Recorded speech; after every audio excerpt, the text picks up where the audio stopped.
saya ucapkan terima kasih banyak karena Ustazah dan guru SDT An-Najiyah Kota Lubuk Linggau telah menyempatkan hadir dalam agenda komunitas belajar kita di komunitas An-Najiyah Prima.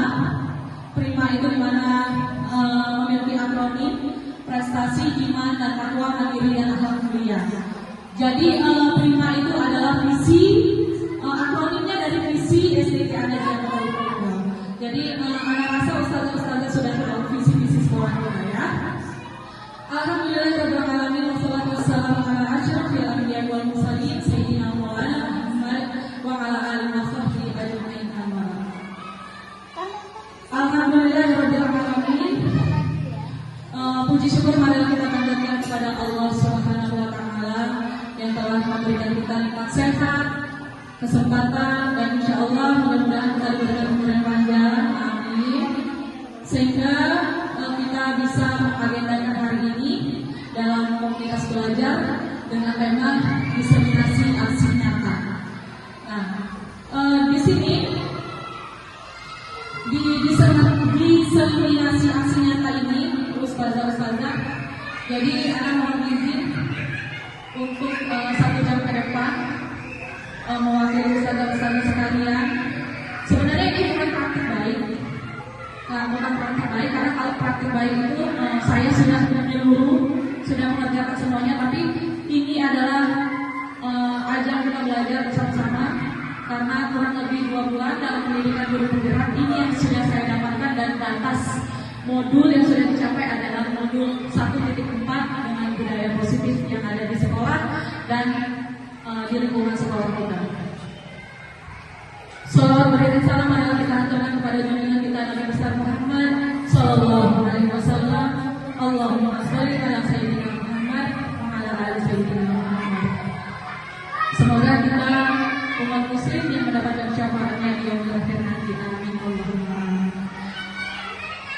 Pertama-tama yang terhormat Kepala SDT An-Najiyah Kota Lubuk Linggau, Ustaz Muhammad Daus, sarjana pendidikan yang saat ini belum sempat hadir karena ada agenda, dan yang kami hormati ustazah SDT An-Najiyah Kota Lubuk Linggau.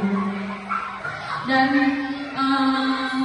saya lakukan diseminasi aksi nyata ini untuk seluruh penjuru, wali kelas dan pendamping kelas masing-masing, karena ini perannya untuk kita sebagai seorang guru. Sebenarnya nggak harus guru, kita TU, kemudian maka kurikulum, terus yayasan juga bisa ikut andil, karena selama proses pembelajaran yang dilibatkan bukan kita guru.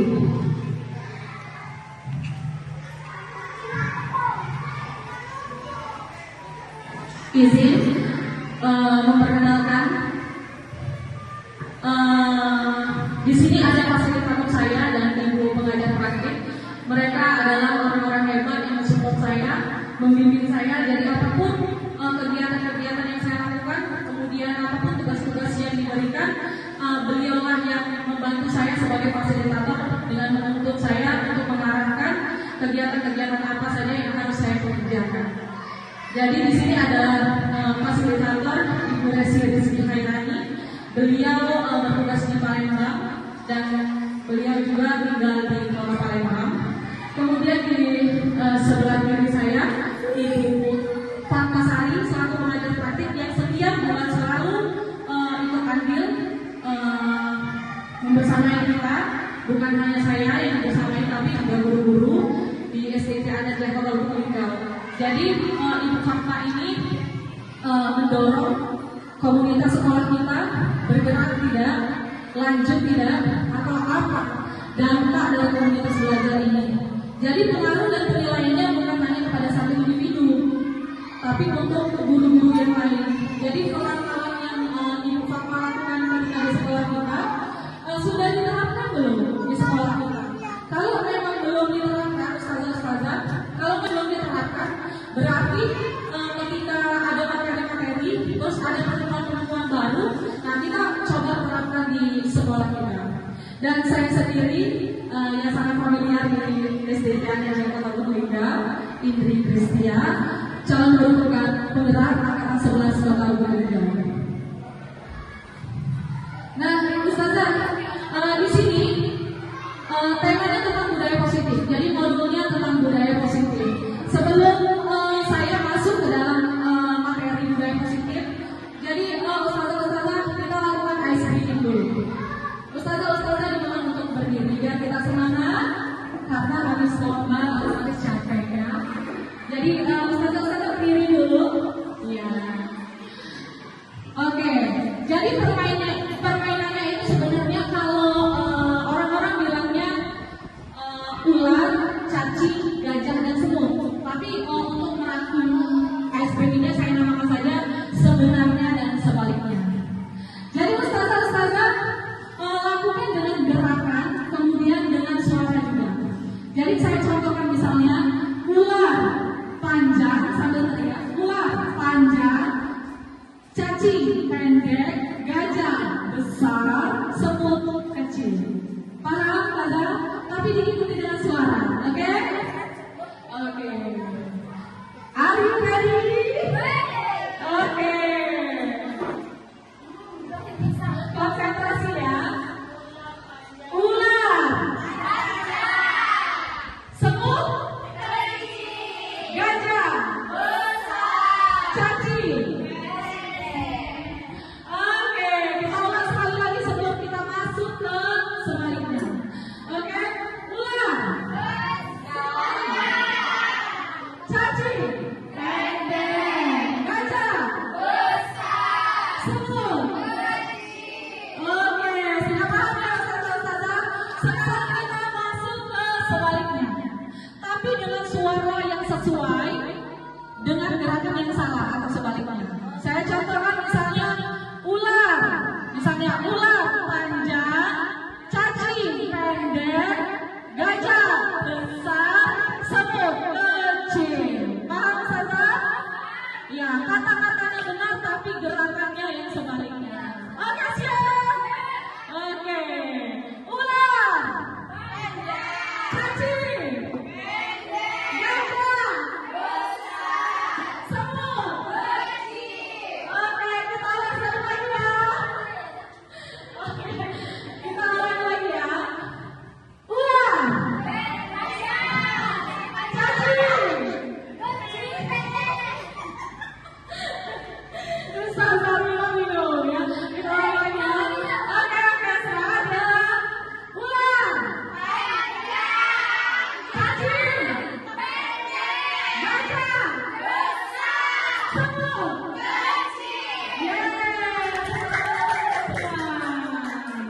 Oke, silakan duduk kembali.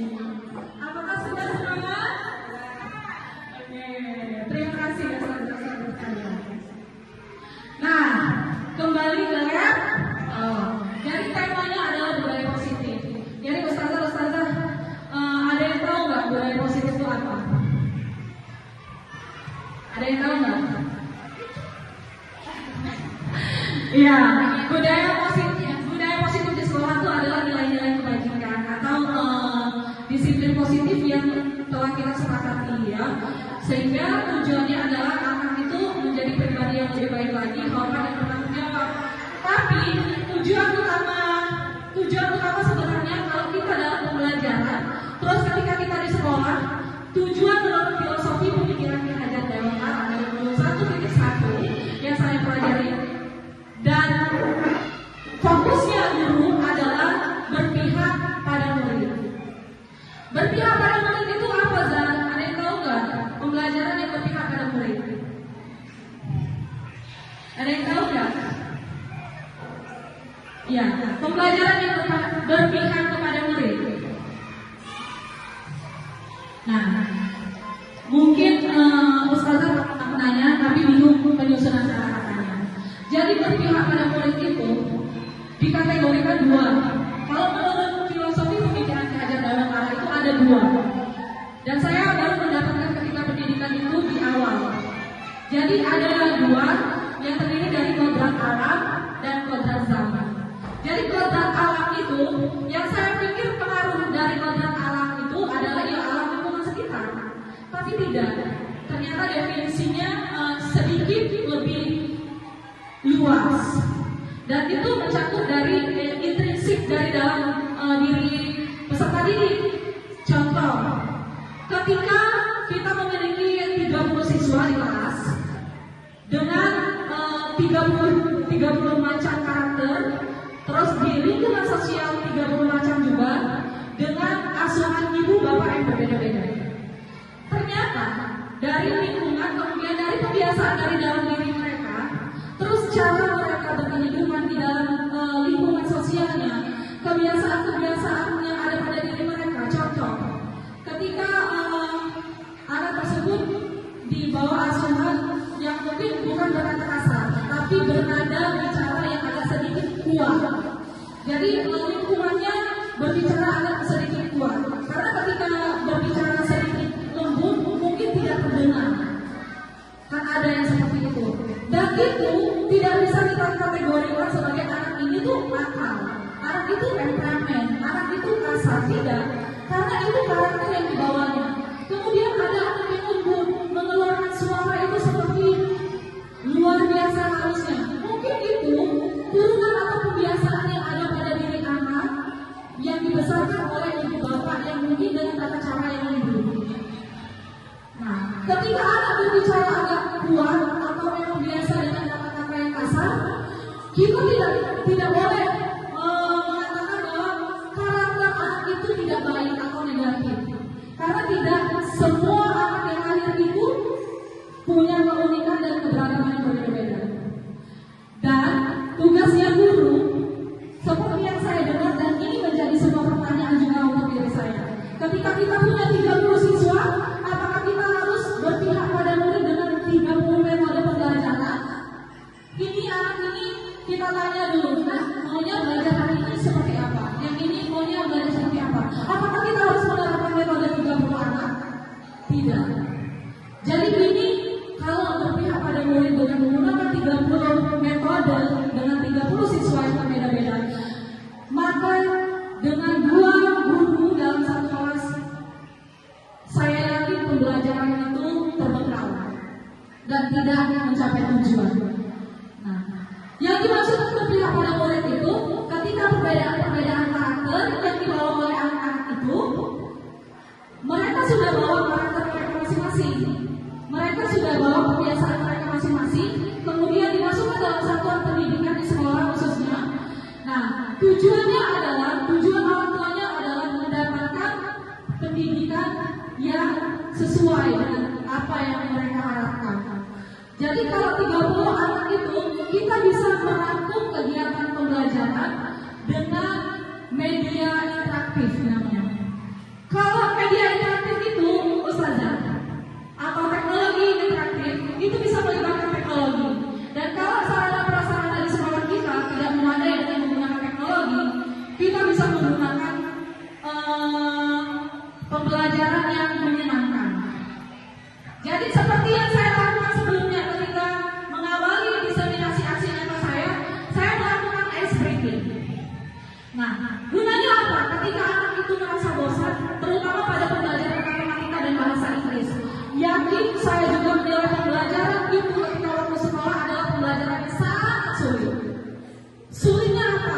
Pembelajaran yang dibawa oleh ibu dan bapak tersebut lebih bersifat tegang. Atau seolah-olah ketika beliau masuk, detak jantung kita berdegup kencang karena pembelajarannya kita takut, tidak paham. Tapi sebenarnya di era kita zaman sekarang masuk lagi ke pemikiran filosofi pemikiran diajar lewat tentang modern zaman. Beberapa di antaranya sekarang guru dengan mencapai tujuan pendidikan proses pembelajaran yang menyenangkan. Dengan apa? Memasukkan ice breaking ketika mengawali pembelajaran atau di tengah-tengah pembelajaran. Kemudian boleh jadi memasukkan games based on learning, games yang sesuai dengan pembelajaran temanya. Kami sudah lakukan itu di kelas 6 dengan 33 juga siswa pada saat pembelajaran matematika di bilangan bulat.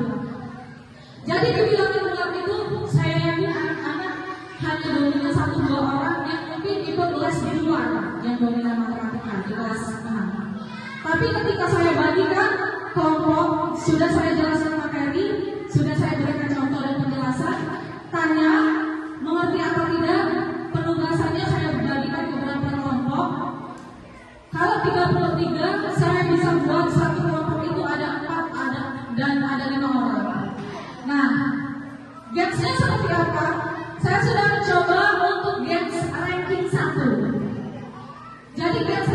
satu, dalam setiap kelompok saya deg-degan soalnya dengan bilangan bulan pengurangan dan penambahan dengan menyertakan bukan huruf dan bentuk huruf, saya yakin itu membuat anak-anak bingung.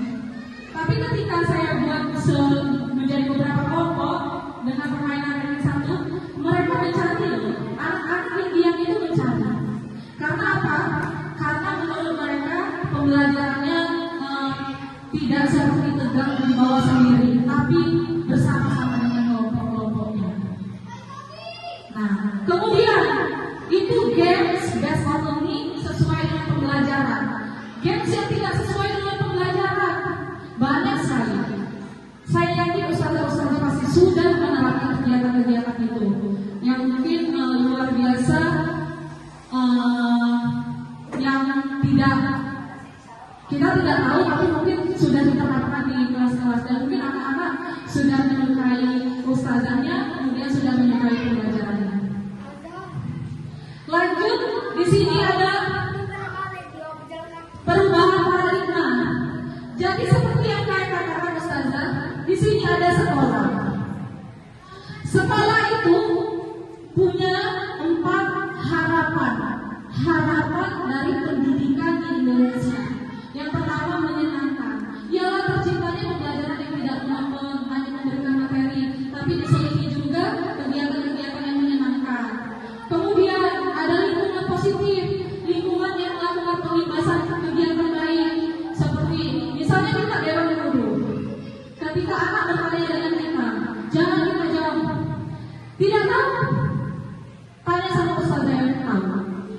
Nah, itu secara tidak langsung spontanitas akan tersaring di otak mereka, sehingga mereka nantinya akan menerapkan teladan kita. Nah, kemudian kita membiasakan pembiasaan yang negatif, misalnya dengan kekerasan fisik, non fisik, verbal, non verbal kita lakukan. Nah, kegiatan kekerasan itu bukan hanya kegiatan yang pukul-pukul saja. Kegiatan kekerasan itu bisa dengan kata-kata yang mungkin kita tidak sengaja untuk mengungkapkan, tapi ternyata maknanya luar biasa dalam di hati mereka, yang mungkin mereka sampai ingat sampai dengan masa yang akan datang. Kemudian aman. Orang tua tidak akan menitipkan kita di satuan pendidikan kalau tidak aman. Nah, aman dari hal apapun, dari hal bullying, kemudian kekerasan seksual, terus kemudian dengan kekerasan yang dilakukan oleh guru terhadap murid. Kalau mereka merasa sekolah ini aman, makanya mereka yakin menitipkan anak itu di sekolah kita, terkhusus STT An-Najiyah Kota Lubuk. Terus nyaman. Apakah sudah kita menerapkan kenyamanan untuk anak-anak kita? Kalau tidak, kalau secara sarana prasarana nyaman itu kurang, setidaknya kita buat nyaman anak-anak itu ketika bersama kita. Kalau di sekolah lain mungkin didukung, disupport oleh seluruh teknologi dan sebagainya. Nah, kalau di sekolah kita mungkin kurangnya sarana prasarana membuat anak sedikit tidak nyaman karena sarana prasarana, tapi buat anak-anak itu nyaman bersama kita yang guru. Tujuannya adalah semua pembelajaran yang saya lakukan, khususnya ustazah sekalian, yang saya kerjakan, yang saya gali lagi, kemudian yang saya lakukan dalam beberapa bulan ke depan, tujuannya adalah satu, untuk murid saya. Murid saya tujuan yang paling utama. Jadi selama ini masuk di 3 bulan pertama, saya pikir kita sudah luar biasa hebatnya menerapkan pembelajaran. Ternyata ketika bergabung dengan orang-orang yang luar biasa, kitanya kecil, tidak ada apa-apanya, dan mulai mengubah egoisnya kita menjadi orang yang lebih mawas diri. Nah, tapi itu tidak bisa dilakukan secara spontan, satu hari langsung berubah. Tidak. berharap dengan kebiasaan negatif kita yang kita lakukan setidaknya dikurangi untuk kedepannya melakukan pembelajaran yang sudah kita dapatkan. Nah, murid itu jadinya ada 5. 1, berpikir, bernalar kritis lewat berpikir itu. Jadi mereka tuh sudah mulai merangkai kata-kata. Jadi apapun pendapatnya anak-anak, nah kita perlu take light kata-kata ini. Jadi kalau misalnya anak-anak itu berpendapat, semua pendapat itu tidak ada yang salah. Jadi semua pendapat anak-anak itu tidak ada yang salah. Kalau memang pendapatnya ada yang keliru, itu diperbaiki dengan melakukan apresiasi sebelum penambahan dari pendapat anak-anak. Kemudian kegiatan bertindak. Jadi anak-anak itu mulai bertindak sendiri. Misal pembiasaan yang kita lakukan positif ketika anak-anak itu melakukan proses pembelajaran, anak-anak itu sudah mulai ribut untuk melakukan sesuatu karena dia pikir pembelajaran ustazah pasti tidak duduk dan diam di tempat. Pasti secara tidak langsung dia pasti sebelum kegiatan itu sudah menagih. Games ice cream kalau kita sudah biasa menerapkan itu menjadi apa ya, pembiasaan untuk diri mereka. Lanjut mencipta. Mereka dari bernalar kritis bertindak akhirnya menciptakan sesuatu. Mungkin dengan pembelajaran mereka itu sudah sosial medianya sudah luar biasa sekali masih kelas 6. Terus gadgetnya sudah punya masing-masing di rumah. Jadi mereka itu sudah memasukkan pemikiran mereka sendiri lewat sosial medianya. Nah, coba kalau kelas atas penugasan lewat gadget gitu di rumah dan tugasnya tetap kerjakan di sekolah. Kalau untuk anak-anak yang kelas bawah, kalau kita tidak hal yang seperti itu mungkin sangat luar biasa sulitnya diterapkan. Kita bisa pakai media interaktif atau kita nge-print. Misalnya kalau kelas atas pembelajarannya kita bawa luar kelas atau outdoor, misalnya tentang IPA, kita bisa mendeskripsikan tumbuh-tumbuhan. Nah kalau yang di kelas bawah nggak usah, kalau reward mungkin ustazahnya cuma 1 dengan banyaknya siswa, nggak usah kita bawa keluar, kita printkan saja gambar-gambar itu, kita tempel di dinding, dideskripsikan oleh anak-anak, dibantu dengan ustazah-ustazahnya. Kemudian mandiri. Jadi anak tuh nggak ketergantungan kita, karena kita tuh memposisikan diri kita tuh sebagai fasilitator, bukan yang pemberi dan penyaji materi. Karena selama ini dalam pendidikan kita yang belum berkembangnya teknologi itu, guru-guru kita lebih dominan untuk berbicara di dalam kelas, dikte, CPSA, catat buku sampai habis. Tapi kalau sekarang kita fasilitator, kita sediakan pertanyaan pemantiknya. Nah, biarkan anak-anak itu berpendapat lewat soal yang singkat, tapi kenal sama anak. Jadi biarlah anak itu 30 orang itu berpendapat masing-masing. Jadi otaknya itu bekerja untuk merangkai kata-kata lalu mengeluarkan pendapat. Kemudian bertanggung jawab dalam hal apapun. Kalau itu semua sudah dilaksanakan, kita guru pasti membutuhkan bantuan dari orang tua. Dengan tanggung jawab ini tidak hanya dilakukan di sekolah, tapi juga tanggung jawab di rumah.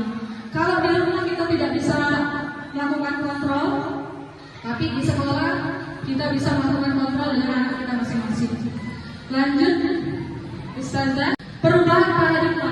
Jadi dari disiplin ke teori kontrol guru dalam menghadapi murid.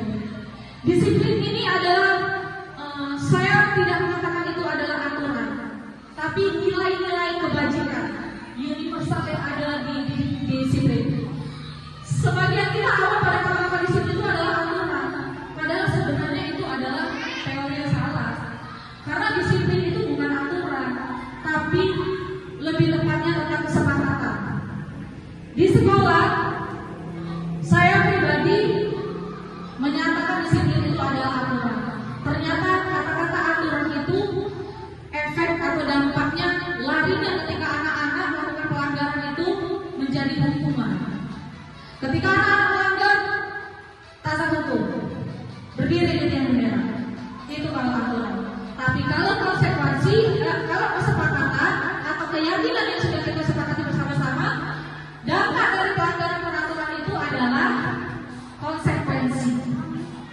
Jadi kesepakatan atau keyakinan kelas itu kita buat bareng-bareng. Jangan kita sendiri Ustazah. Kalau kita sendiri buat peraturan, kalau kita sendiri buat kesepakatan, itu bukan kesepakatan namanya. Itu aturan, peraturan yang otoriter, yang hanya ingin diikuti, tapi tidak pernah bertanya sama murid-murid. Mau nggak dibuat aturan seperti itu? Bisa nggak dibuat aturan seperti itu? Terus lanjut dengan teori kontrol. Kontrol guru dalam menghadapi murid. Ternyata yang memberi kontrol itu, Ustazah, saya bertanya dulu sama Ustazah Rima. Izin ya bertanya. Jadi bisa nggak Ustazah kalau kita guru itu mengontrol murid kita? Bisa. Oke. Kita tanya lagi Ustazah Nabila, bisa nggak kita mengontrol murid kita? Bisa. Oke. Luar biasa sekali ya jawabannya. Jadi Ustazah berpendapat dan saya pun juga berpendapat yang sama awalnya. Guru itu bisa melakukan kontrol dalam menghadapi murid. Tapi kenyataannya kita coba ice breaking selanjutnya. Jadi Ustazah, mohon Ustazah bersama rekan berdua berpasangan Ustazah. Berpasangan, oke. Jadi tugasnya adalah kita bisa mengetahui jawabannya guru bisa mengontrol anak murid atau tidak melalui ice breaking ini. Jadi ada yang menjadi A dan ada yang menjadi B. Siapa yang mau menjadi A? Ya, yang harus ada yang menjadi A dan ada yang menjadi B antara berdua. Ya, oke. Tugasnya A adalah membayangkan di dalam tangan kanan ada sesuatu yang sangat berharga. Ya, sesuatu yang memang itu haknya kalian, haknya Ustazah. Yang A. Jadi sebisa dan sekeras mungkin Ustazah harus genggam dan kepal tangannya Ustazah. Karena di sana ada hak dan ada sesuatu yang penting dalam hidup Ustazah. Bayangkan itu adalah sesuatu yang sangat berharga. Kemudian yang B, berupaya untuk membuka kepala tangan A. Bagaimanapun caranya. Jadi boleh yang B dengan menggelitik, menghati, mendiskriminasi misalnya, atau mengolok-olok dengan uang. Boleh. Tapi kendalinya adalah yang A. Kalau A mau membuka silakan dibuka. Kalau yang B, kalau yang A tidak mau membuka, itu haknya A. Oke? Lanjut. Bisa mengerti? Bisa. Oke, kita coba ya Ustazah. Oke, 1, 2, 3. Oke, siapa yang mau membuka? Coba dibuka tangan teman-teman. Bebas kita cari tahu Ustazah. Bebas kita cari apa? Lewat kata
Kalau dari kesimpulan saya ya Sandra, dari icebreaker yang dilakukan tadi, kalau misalnya dikaitkan dengan game tadi, jadi benar lah Sandra. Apapun yang kita inginkan itu harus kita memang perjuangkan, Sandra. Begitupun kalau kita dalam mendidik anak, jadi setiap anak itu memang tidak bisa kita dari karakternya tadi, itu memang tidak bisa seluruhnya kita katakan. Jadi kita harus bisa mencari apa celah yang harus membuat anak itu bersemangat, ceria, dan tidak membosankan dalam belajar. Kalau menurut saya kayak gitu. Luar biasa sekali, hebatnya pemikiran Ustazah Inaya. Ada lagi Ustazah mungkin pendapatnya berbeda dari icebreaker tersebut. Jadi Ustazah, ada yang menjadi peran A dan ada yang menjadi peran B. Ketika yang A mengepalkan tangan dan berhayal ada sesuatu yang sangat berharga yang harus dipertaruhkan, dan yang B mencoba membuka dengan segala macam daya dan upaya, termasuk Ustazah Isya dan Ustazah Aina yang rela berguling-guling untuk mempertahankan haknya di dalam kepalan tangan itu. Artinya dari teori kontrol yang dilakukan guru terhadap murid itu, kalau siswa kita melakukan sesuatu, kita guru artinya tidak bisa mengendalikan mereka, tidak bisa mengontrol mereka. Mereka punya kendali dan kontrol diri mereka masing-masing.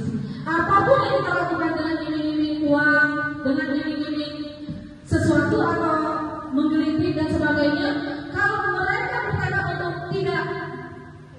tidak akan terjadi. Jadi hasilnya adalah dari dalam diri mereka siswa-siswa. Jadi motivasi intrinsik namanya.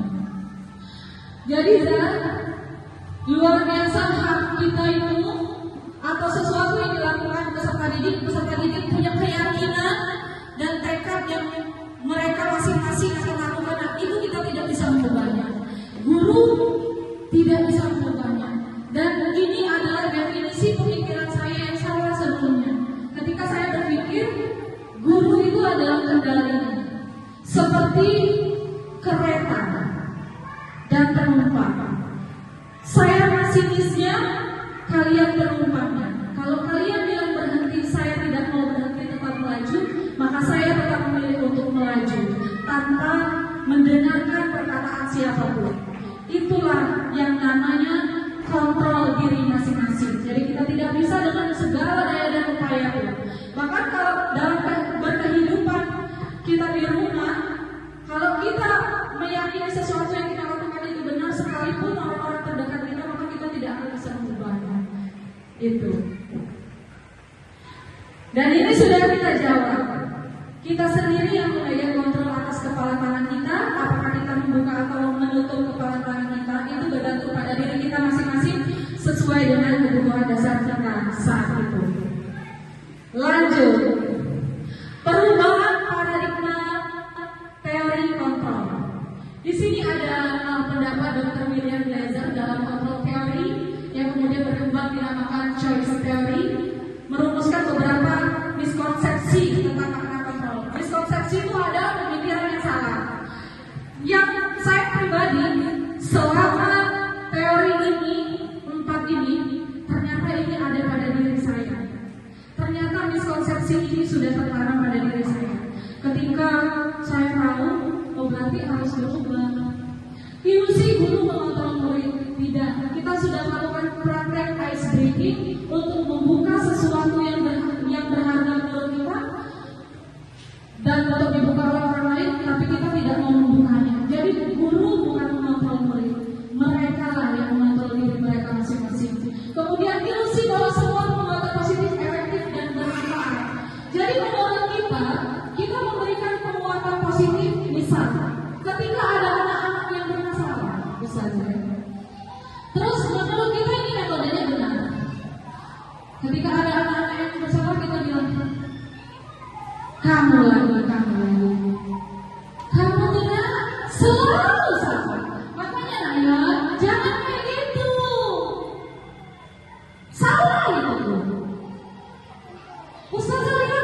dia salah. Tapi menurut kita positif, menurut kita bermanfaat. Tapi kenyataannya Ustazah, itu tuh akan berdampak negatif. Jadi lanjut ilusi bahwa kritik dan membuat orang merasa bersalah dapat menuangkan karakter. Nah, jadi kritikan tuh jangan langsung spontan, Ustazah, kita nggak boleh langsung kritik orang itu. Terus ilusi bahwa orang dewasa memiliki hak untuk memaksa. Jangan mentang-mentang usia kita jauh lebih tua, misalnya dengan anak-anak kita yakin bahwa kita bisa mengendalikan anak-anak itu. Dan misalnya dia tidak suka mewarnai, kita paksa dengan suka mewarnai, itu tidak bisa. Yakin itu adalah teori ilusi yang sama. Lanjut dengan perubahan paradigma stimulus respon kontrol teori. Siapa sesungguhnya yang memiliki kontrol? Ini sudah terjawab. Diri kita sendiri, bukan orang lain yang melakukan kontrol itu. Lanjut pada materi bonus disiplin. Kita sudah jauh sekali membahas tentang disiplin. Jadi saya berbagi diri sedikit. Saya tanya di kelas-kelas Ustazah sudah membuat keyakinan kelas atau kesepakatan kelas? Sudah. Luar biasa hebatnya. Keyakinan kelas atau kesepakatan kelas Ustazah ambil dari anak-anak atau Ustazah sendiri yang membuat? Anak-anak ya? Iya. Karena memang kesepakatan itu akan dilakukan atau tidak dilakukannya oleh anak-anak, bukan untuk kita. Jadi dampaknya dari pelanggaran yang dilakukan atas keyakinan kelas kita sudah punya apa? Hukuman atau konsekuensi? Kalau anak-anak kita melanggar keyakinan kita, hukuman atau konsekuensi? Konsekuensi ada. Nah, konsekuensi. Makanya saya bahas tadi, kalau peraturan dampaknya adalah hukuman. Kalau keyakinan atau kesepakatan kelas adalah dampaknya konsekuensi. Jadi konsekuensi itu anak-anak mau pasti melakukannya kalau dia langgar. Karena kesepakatan itu kita bareng-bareng buatnya. Jadi, kalau dalam pembelajaran bersama ini misalnya, kalau di kelas mau kesepakatannya seperti apa? Jangan yang terlalu kaku. Oke, boleh. Nggak boleh izin ke WC lebih dari 2 kali. Oke. Tapi mau diikuti, ikuti. Kalau mereka menyanggupi untuk mengikuti, artinya mereka sanggup untuk melakukan konsekuensi kalau mereka melanggar. Tapi kalau peraturan itu kita buat sendiri, saya yakin anak-anak yang melanggar itu akan terdiskriminasi ketika melakukan hukuman yang kita buat. Lanjut. Ini pemikiran Ki Hajar Dewantara tadi, ya. Jadi balik lagi tentang pemikiran konsepsi keteladanan sikap merdeka itu sama. Jadi di dalam suasana yang merdeka, kesepakatan kelas dan keyakinan kelas itu adalah hal-hal yang membuat anak itu merdeka karena mereka bisa mengapresiasikan ide-ide mereka, bukan mengikuti aturan-aturan kita. Lanjut, teori motivasi perilaku manusia. Jadi yang pertama adalah motivasi eksternal. Mereka itu kalau ada hukuman, mereka pasti tidak akan melanggarnya.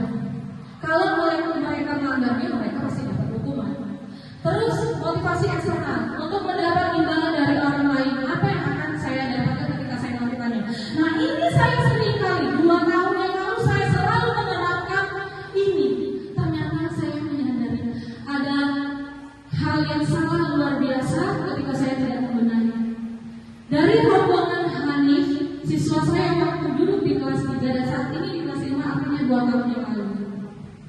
Saya itu selalu melakukan games, misalnya contohnya ciki-ciki atau snack, saya ikat pakai tali rafia, terus digenggam, ada yang kosong, ada yang berisi.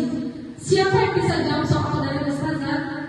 Boleh tarik ini. Kalau dapat, kalau nggak dapat, berarti dapat tali kosong. Dan tahu nggak? Ternyata salah besar melakukan hal itu. Karena apa? Tujuan mereka melakukan itu bukan untuk bisa jawab soal, biar dapat snack. Nah, biar dapat snack. Jadi yang ada di otak mereka bagaimana benar atau salahnya mereka jawab sebisanya dengan dapat snack itu. Jadi bukan pola berpikir mereka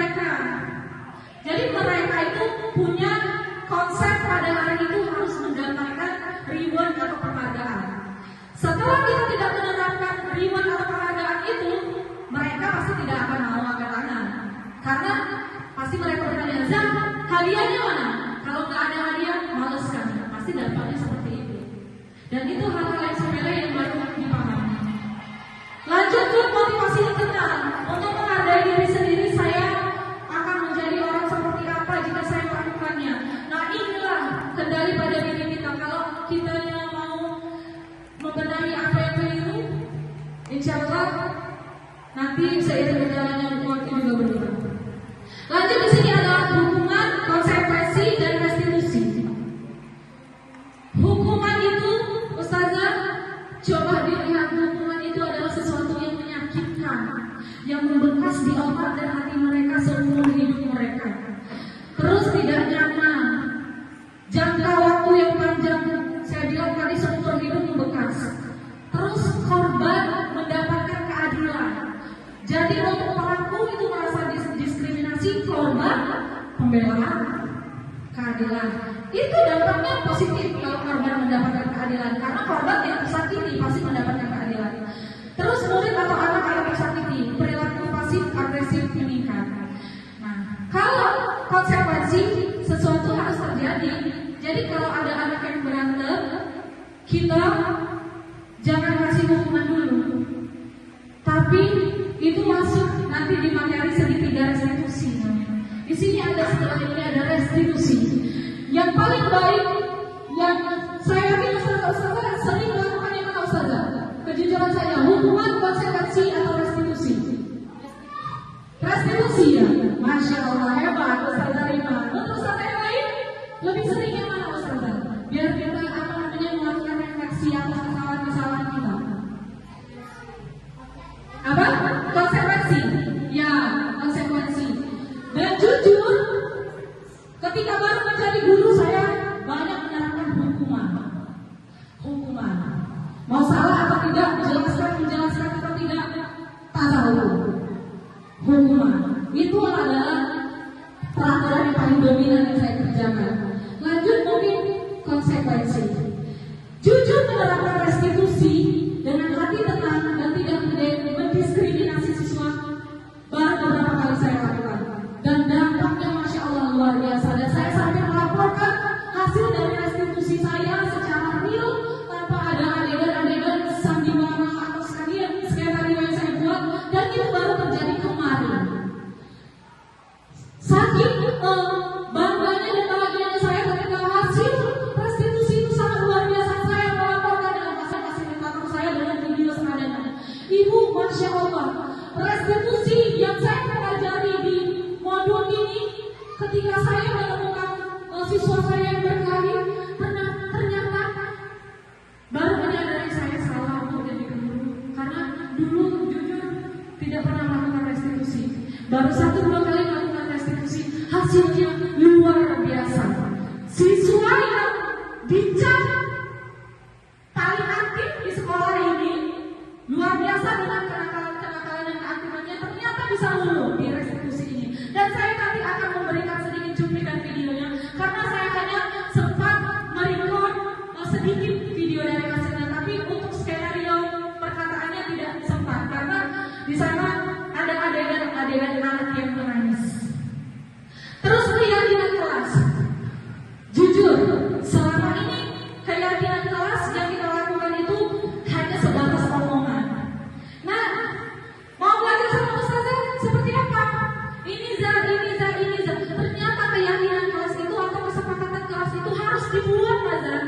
Harus ditempelkan di dinding kelas itu. Dan ini masih menjadi koreksi untuk kelas saya. Ternyata masih menggunakan kata-kata yang mendiskriminasi anak. Dalam membuat kesepakatan dan keyakinan kelas itu tidak boleh dengan awalan kata jangan, tidak boleh, jangan tidur di kelas, tidak boleh membuang sampah sembarangan. Itu tidak boleh diawali dengan kata penghubung yang mendiskriminasi anak. Jadi kalau misalnya tidak boleh mengganggu teman, kita globalkan dengan ide kita sendiri, menghargai teman. Itu kesepakatannya. Terus misalnya harus tidak boleh datang terlambat. Misalnya harus datang tepat waktu. Kita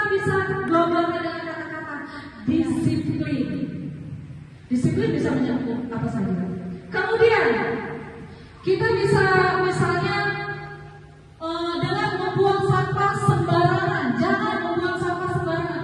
Jangan gunakan kata-kata itu, tapi gunakan kata bertanggung jawab. Lewat kata tanggung jawab, itulah tadi membuang sampah pada tempatnya, tidak mengganggu teman, masuk artian kata menghargai. Jadi ustazah-ustazah untuk kedepannya boleh nanti membuat kesepakatan kelas atau keyakinan kelas dengan kata-kata yang global, tapi maknanya itu satu. Nah, jangan membuat kata-kata jangan atau tidak boleh, karena itu mendiskriminasi. Atau kalau saya dapat video paling tinggi HP itu, kalau kita mengeluarkan kata-kata kepada anak kita sendiri di rumah, jangan, mereka akan berpikir kenapa ya jangan, lebih pertama untuk melakukan kata jangan itu tadi. Jadi mau dicoba kata-kata jangan. Lanjut, pembentukan keyakinan kelas bersifat abstrak daripada peraturan yang lebih rinci dan konkret. Jadi namanya salah, bukan peraturan tapi keyakinan kelas atau kesepakatan kelas. Berupa pertanyaan yang universal. Pernyataan kelas senantiasa dibuat dalam bentuk positif. Jadi positif tadi, makanya saya bilang di awal jangan menggunakan kata-kata jangan atau tidak boleh, itu adalah kata-kata yang negatif. Jadi ubah menjadi kalimat global yang positif. Lanjut dengan keyakinan kelas, hendaknya tidak terlalu banyak. Jangan orang kita senantiasa namanya buat keyakinan kelas 20 buat keyakinan kelas. Tapi efek atau dampaknya anak-anak tidak bisa mengikuti. Lebih baik keyakinan kelas itu dipersingkat dikit, tapi anak-anak itu mampu menerapkannya. Jadi proses. Misal hari ini, hari pertama kami melakukan keyakinan atau kesepakatan kelas, kami gunakan 3 saja. Lanjut nanti setelah 1 pekan kita bisa tambahkan 4. Lanjut lagi 5. Bertahap, jangan tiba-tiba semangatnya 5 dapat 5 ini, tiba-tiba langsung kita buat kesepakatan kelas 25 kesepakatan kelas. Tapi hasilnya adalah 1 pun siswa tidak ada yang mengikuti. Percuma. Terus semua warga kelas sebaiknya ikut berkontribusi dalam membuat kegiatan kelas lewat surat pendapat. Jadi di kelas 6 itu ada anak yang diam, Kisya. Jadi kalau mendengar pengajarannya kayak telinga kita harus didekatkan dengan anak-anak. Nah, kalau mereka tidak bisa berkontribusi lewat kata-kata lisan, suruh anaknya catat, ditulis kesepakatannya mau seperti apa. Teman-temannya boleh surat pendapat langsung lewat omongan. Tapi khusus untuk anak-anak yang diam tadi boleh lewat tulisan. Kemudian bersedia meninjau kembali keyakinan kelas dari waktu-waktu.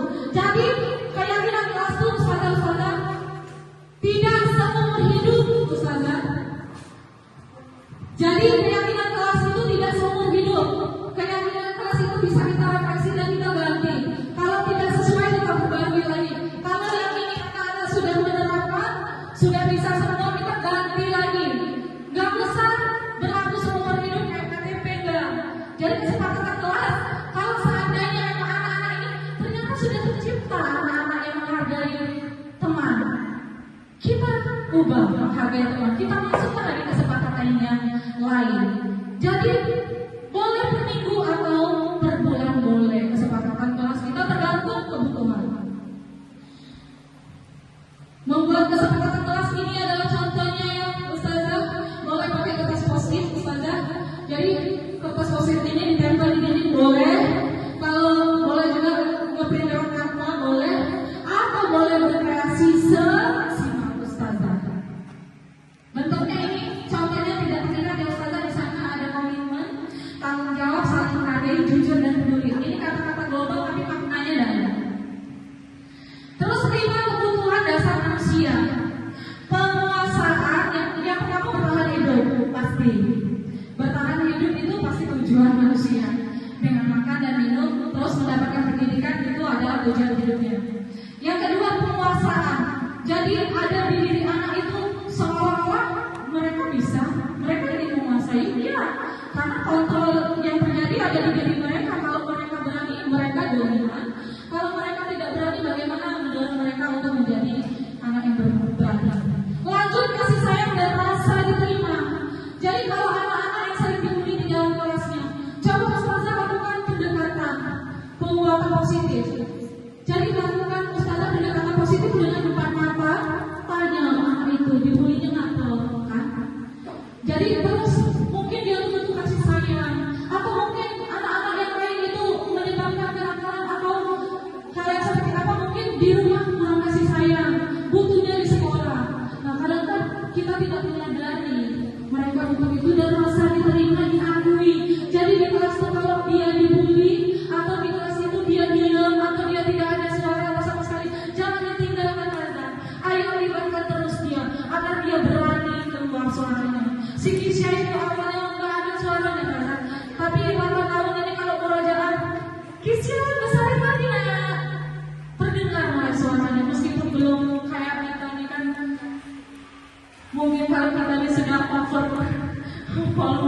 Jadi itulah tadi kalau kebebasan itu misalnya mereka tuh bereksplorasi, mengeluarkan pendapat, argumen, kritik, saran, nah itu diterima saja. Sekalipun mungkin akan menyakitkan untuk diri kita, tapi itu pembenahan. Ya, ada juga kan yang ngomong ustazah cerewet. Mungkin kan anak-anak yang frontal tuh pasti sering terdengar. Dia tidak tahu apa yang dia keluarkan, tapi maknanya dalam untuk kita, sehingga kita, tapi efek dari itu kita berkaca di rumah. Oh iya, cerewet berarti. Nah, mulai kita menyadari kesalahan-kesalahan itu. Lanjut 5 posisi kontrol. Ini tuh puncak dari yang ingin saya sampaikan loh. 5 posisi kontrol itu ada penghubung, pembuat rasa bersalah, teman, pemantau, atau manajer. Ustazah, saya sudah menyediakan kertas ini masing-masing. Ustazah boleh bantu saya bagikan satu ustazah satu ustazah satu. Jadi ustazah tulis yang besar-besar karena kita tidak pakai post-it ustazah. Tulis yang besar-besar. Ustazah lebih sering menggunakan atau di posisi kontrol yang mana ustazah? Kita real di kehidupan yang sering kita lakukan saja ustazah. Yang pertama ada penghubung, kemudian pembuat rasa bersalah, terus sebagai pemantau, atau sudah posisi manajer. Yang real sering ustazah lakukan di kelas ustazah atau di sekolah ini, ustazah sudah posisi mana? Dan ini benar-benar harus sesuai dengan yang ustazah lakukan. Karena apa, kegiatan kita adalah kegiatan yang refleksi, bukan untuk membandingkan yang baik dan yang tidak baik. Ini adalah hal-hal yang tujuannya untuk memperbaiki dari kekeliruan yang telah kita lakukan. Boleh ustazah ditulis satu saja ustazah di posisi yang mana? Kalau memang ustazah telah melakukan 2 posisi, boleh dua. Gak apa-apa ustazah tulis posisi kontrol yang mana yang paling sering ustazah lakukan dan sudah ustazah terapkan.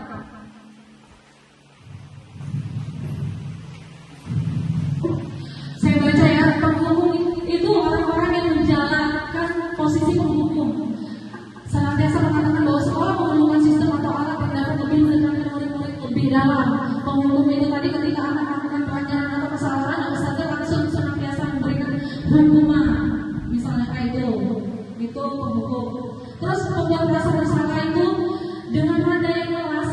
Kita tuh, misal anak kita tuh nggak ngerjain PR ustazah, kita tuh ngomong dengan anak kita, nah nggak kasihan sama ustazah, ustazah sudah jelasin, sudah capek-capek di depan, kalian nggak ngerjain PR, apa nggak kasihan sama ustazah? Nah itu membuat rasa bersalah.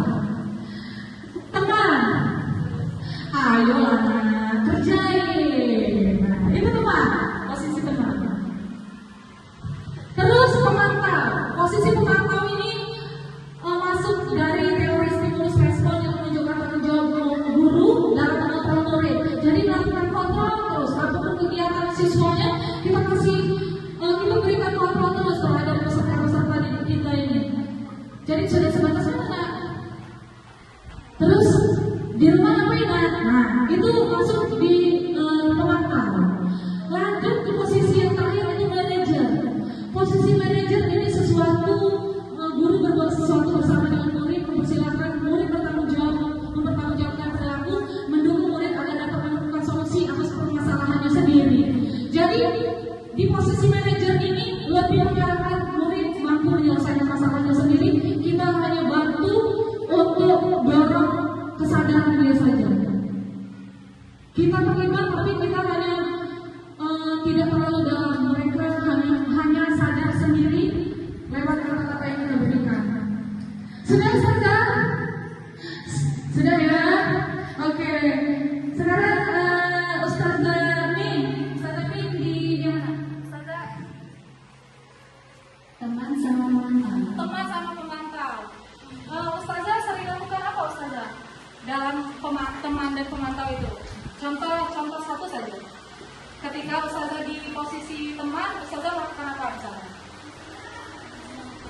pembawaannya kayak teman deh ya.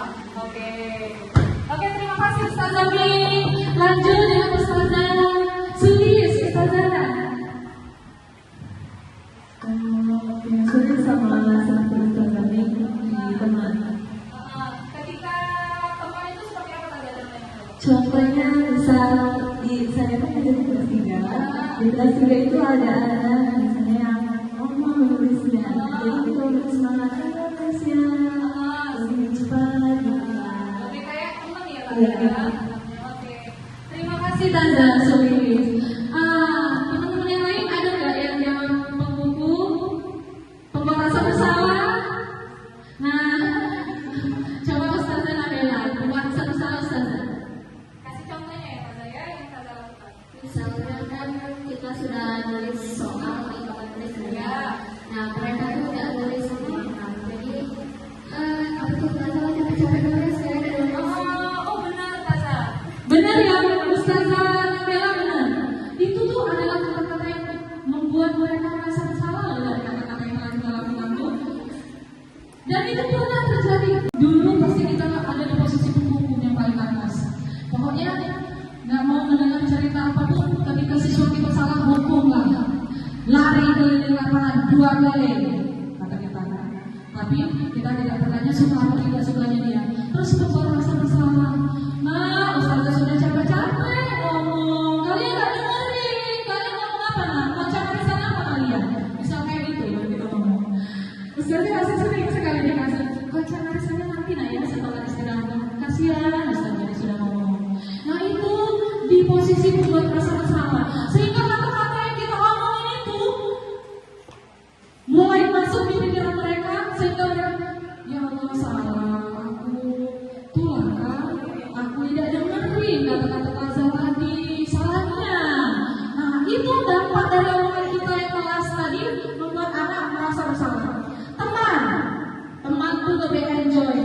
Ayolah nak, kerjain. Semangat, kerjain Pak, ayo terus. Itu teman. Kalau pemantau itu Ustazah lebih memantau, kontrol. Kayaknya kita kalau di posisi ini tuh kalau Ustazah ya, kalau di sekolah dengan beberapa banyak siswa tuh kayaknya kita tidak terkendali. Tapi posisi yang paling hebat di sini adalah manajer. Manajer itu adalah posisi yang luar biasa hebatnya yang mungkin belum kita punya.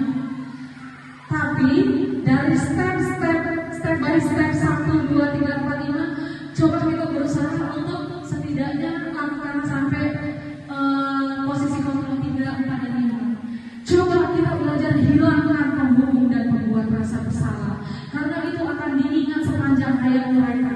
Kalau teman, pemantau, dan manajer itu adalah posisi kontrol yang paling positif. Tapi lebih hebat lagi kalau kita berada di posisi manajer. Rasanya kalau kita posisi manajer itu banyak belajar, masih banyak belajar ya Ustazah. Karena saya sendiri itu belum sampai ke manajer. Bahkan paling sering itu membuat rasa bersalah karena anak kelas 6 sudah saya kayak spontan ngalir saja. Terus lebih sering dari teman juga. Jadi saya tuh dengan anak-anak kelas 6 lebih menganggap diri saya seusia dengan mereka. Tujuannya apa? Tujuannya biar mereka itu menerima saya jadi bagian dari mereka. Karena mereka masa pubertas itu suka sekali dengan guru-guru yang agak gaul. Kalau guru-guru yang otoriter itu mereka nggak suka. Jadi kalau zaman saya kuliah dulu saya suka dengan guru-guru yang agak gaul. Guru agak gaul di posisi teman itu biasanya dia kayak misalnya apapun yang happening dan viral di zaman-zaman kita remaja itu dia tahu. Dan memang dari hobinya kita itu misalnya menonton Korea dan dia pura-pura menyukai Korea. Tujuannya apa? Tujuannya biar dia dekat dengan kita. Memang dari satu hal hobi yang sama, dia bisa dapat dari informasi tentang kita. Kalau saya lebih sering ke teman. Dari 3, yang pertama itu menstabilkan identitas, lanjut dengan validasi tindakan yang salah, terus menanyakan keyakinan. Dan ini saya kalau menstabilkan identitas itu, kalau anak berantem, saya sudah praktek skenario-nya bersama Ayubi dan Arkan sebagai orang yang merasa yang melakukan pelanggaran. Saya sudah praktek. Jadi praktek menstabilkan identitas, validasi tindakan salah, dan menanyakan keyakinan. Jadi ketika Ayubi saya percontohkan sebagai siswa yang telat datang ke sekolah. Jadi saya berikan dulu pertanyaannya. Ayubi, Ustazah dengar Ayubi telat ya datang? Iya. Berapa kali Ayubi telat? 5 kali saya telat. Oh, iya. Gak apa-apa, telat gak apa-apa biasa. Ustazah ini adalah orang yang sering telat, ya kan? Dan melakukan kesalahan. Gak apa-apa, melakukan kesalahan itu adalah hal yang manusiawi. Semua orang pernah melakukan kesalahan. Bukan Ayubi saja, Ustazah melakukan kesalahan. Ustazah yang lain juga pernah melakukan kesalahan. Jadi Ayubi gak apa-apa. Tapi dari kesalahan itu kita sebagai manusia coba bisa nggak memperbaiki kesalahan Ayubi? Itu masuk di menstabilkan identitas. Kamu bukan satu-satunya yang pernah melakukan ini. Kamu bukan satu-satunya orang yang salah. Ustazah juga pernah melakukan kesalahan itu, masuk menstabilkan identitas. Lanjut dengan validasi tindakan yang salah. Sekarang Ustazah tanya Ayubi, alasannya apa Ayubi datang main game hingga nggak ada mama? Oh wajar sih Ayubi itu ngantuk ya, ngantuk yang susah dikendalikan. Wajar sih, nggak apa-apa. Jadi kita nggak apa-apain dulu kesalahan dia. Lanjut ke tindakan yang salah. Ayubi, kita kan kemarin di kelas sudah buat kesepakatan kelas, keyakinan kelas. Kira-kira Ayubi melanggar peraturan yang melanggar keyakinan kelas kita yang mana? Disiplin kan? Nah, tahu Ayubi, tahu. Salah Ayubi, salah. Masuklah di tindakan yang salah. Dia menyadari kesalahan dia. Lanjut kita menanyakan keyakinan tadi. Keyakinan kita di kelas apa? Disiplin kan? Jadi kalau disiplin, kalau data terlambat boleh nggak? Nggak boleh kan? Nah, nggak boleh ya Naila. Maka dari itu Ustazah maklum nih. Jadi Ayubi diusahakan untuk tidak melakukan itu lagi. Nah, kalau Ayubi nggak datang terlambat, Ayubi harus ngapain? Nah, lempar pertanyaan ke dia aja. Jangan kita yang kasih solusi. Dia pasti ngomong. Nggak main HP lagi dah. Nggak main HP lagi sampai malam. Bagus. Ayubi itu sudah ketemu solusinya. Mau nggak sekarang Ayubi memperbaikinya? Kapan Ayubi melakukan solusinya? Mulai hari ini. Nah, jadi nggak pakai langsung mendiskriminasi anak. Anak kenyona, telat terus. Kalau kita telat, kita nggak mau ngatain kayak gitu. Kalau anak-anak kita mampu ngatain kayak gitu, nggak boleh. Jadi itu sudah saya katakan secara terperinci. Dan ini Ustazah izin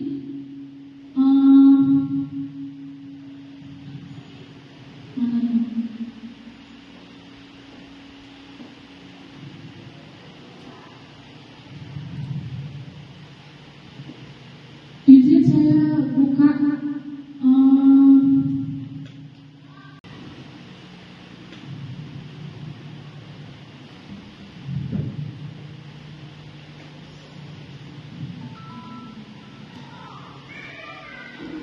ini tombol baiknya kemana ya?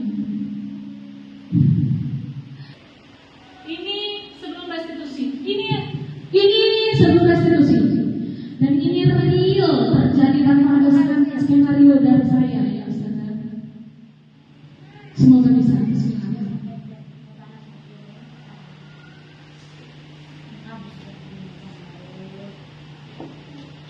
Ngapain nggak bisa itu? Iya.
itu sakit, kena banting, Gibran nggak salah, nggak salah.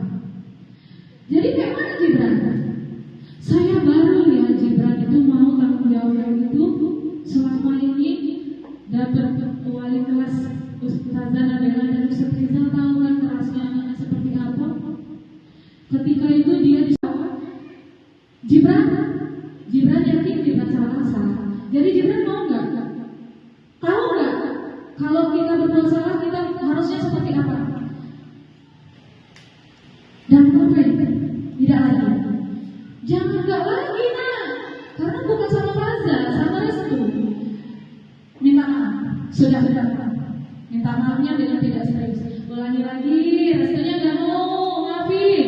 Diulangi lagi, nggak mau maafin, masih tambah nangis, tambah ngalir air matanya. Sekarang coba, berarti Gibran kan sudah dapat solusinya. Gibran obati dulu, ayo.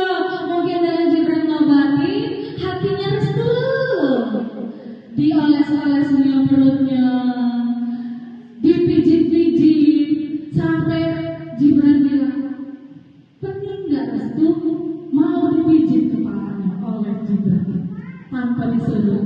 Dampaknya akhirnya bikin romantis kan. Padahal saya kalau lihat Gibran ini di lalu saya pikir anaknya luar biasa, tidak bisa kita atur.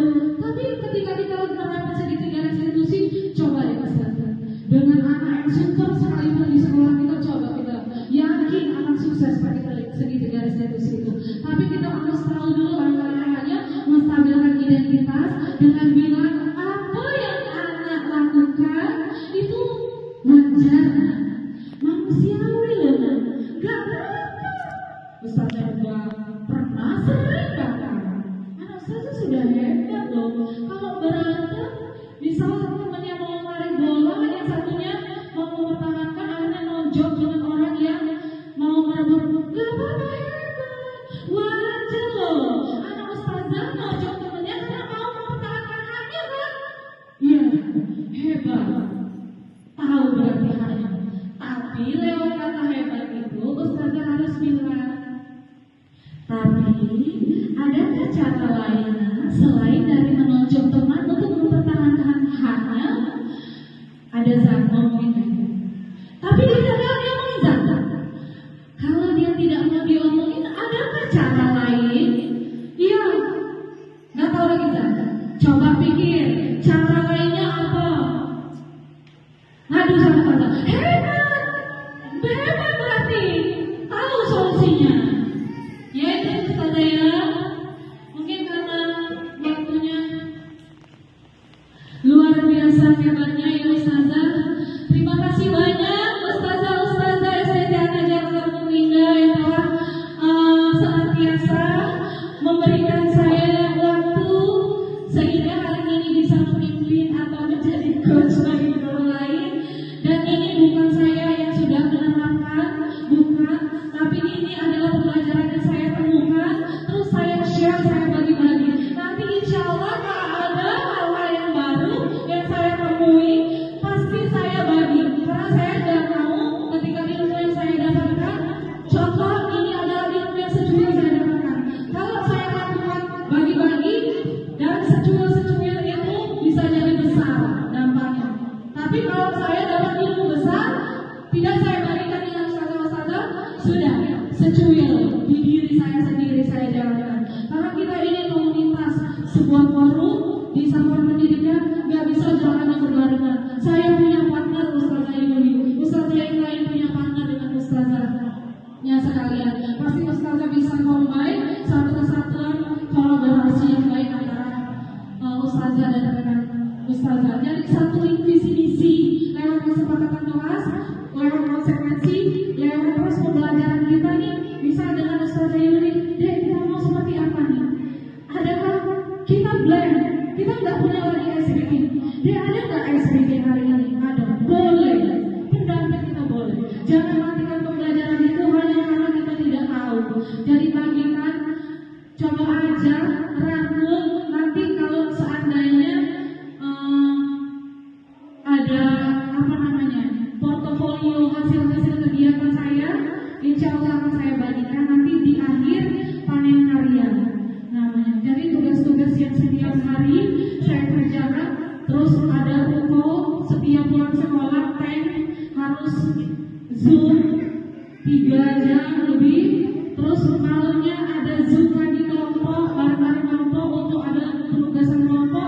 terus penugasan individu yang setiap hari, terus setiap bulan harus melakukan karya. Jangan sampai nggak dapat ilmunya, harus bagi-bagi sama teman-teman. Terima kasih banyak ustazah sekalian. Ustazah, sebelum saya menutup kegiatan ini, saya mau dua orang yang bagaimana perasaan dari pengibasan hari ini. Ada yang mau angkat tangan, ustazah? Bagaimana hari ini? Misal hari ini baru tahu bagian ini misalnya. Ya ustazah, oke ustazah Rima. Baiklah Ustazah Tria, kami sebagai guru banyak mengucapkan terima kasih Ustazah atas adanya aksi nyata atau pengibasan dari materi yang Ustazah sampaikan. Selama ini kami hanya tahu mungkin hukuman, konsekuensi, tapi restitusi itu bisa dikatakan sangat baik untuk diterapkan bagi anak kita Ustazah. Di sana yang saya memang harus belajar lagi. Kami sering Ustazah di kelas 4 menerapkan itu, tapi baru tahu yang namanya itu adalah segitiga restitusi. Ya Ustazah Icaya di kelas kami itu sering sekali terjadi seperti itu, berantem ke kelas sana ke kelas ini kayak itu kan. Nah terus yang selanjutnya Ustazah, memang banyak sekali yang kami dapatkan hari ini, baik itu dari budaya positifnya. Oh ternyata kayak ini kalau di sekolah kayak gitu kan, yang kayak Ustazah sampaikan dari kehadiran Ustazah tadi kan, kami sebenarnya kalau belum tahu ternyata yang dibikin di peraturan kelas itu ternyata namanya itu diri saya jalankan. Karena kita ini komunitas, sebuah forum di satuan pendidikan, nggak bisa jalannya berbarengan. Saya punya partner Ustazah Yuli, Ustazah yang lain punya partner dengan Ustazahnya sekalian. Pasti Ustazah bisa combine satu kesatuan kolaborasi yang baik antara Ustazah dan rekan Ustazah. Jadi satu visi misi lewat kesepakatan kelas, lewat konsekuensi, lewat terus pembelajaran kita nih. Bisa dengan Ustazah Yuli, deh kita mau seperti apa nih? Adakah kita blend? Kita nggak punya lagi SBG. Deh ada nggak SBG hari ini? Ada, boleh. Pendamping kita boleh. Jangan matikan pembelajaran itu hanya karena kita tidak tahu. Jadi bagikan, coba aja, rangkul. Nanti kalau seandainya ada portofolio hasil-hasil kegiatan saya, insya Allah akan saya bagikan nanti di akhir panen karya namanya. Jadi tugas-tugas yang setiap hari saya kerjakan, terus ada ruko setiap pulang sekolah, tank harus zoom 3 jam lebih, terus malamnya ada zoom lagi kelompok, bareng-bareng kelompok untuk ada penugasan kelompok, terus penugasan individu yang setiap hari, terus setiap bulan harus melakukan karya. Jangan sampai nggak dapat ilmunya, harus bagi-bagi sama teman-teman. Terima kasih banyak ustazah sekalian. Ustazah, sebelum saya menutup kegiatan ini, saya mau dua orang yang bagaimana perasaan dari pengibasan hari ini. Ada yang mau angkat tangan, ustazah? Bagaimana hari ini? Misal hari ini baru tahu bagian ini misalnya. Ya ustazah, oke ustazah Rima. Baiklah Ustazah Tria, kami sebagai guru banyak mengucapkan terima kasih Ustazah atas adanya aksi nyata atau pengibasan dari materi yang Ustazah sampaikan. Selama ini kami hanya tahu mungkin hukuman, konsekuensi, tapi restitusi itu bisa dikatakan sangat baik untuk diterapkan bagi anak kita Ustazah. Di sana yang saya memang harus belajar lagi. Kami sering Ustazah di kelas 4 menerapkan itu, tapi baru tahu yang namanya itu adalah segitiga restitusi. Ya Ustazah Icaya di kelas kami itu sering sekali terjadi seperti itu, berantem ke kelas sana ke kelas ini kayak itu kan. Nah terus yang selanjutnya Ustazah, memang banyak sekali yang kami dapatkan hari ini, baik itu dari budaya positifnya. Oh ternyata kayak ini kalau di sekolah kayak gitu kan, yang kayak Ustazah sampaikan dari kehadiran Ustazah tadi kan, kami sebenarnya kalau belum tahu ternyata yang dibikin di peraturan kelas itu ternyata namanya itu bukan peraturan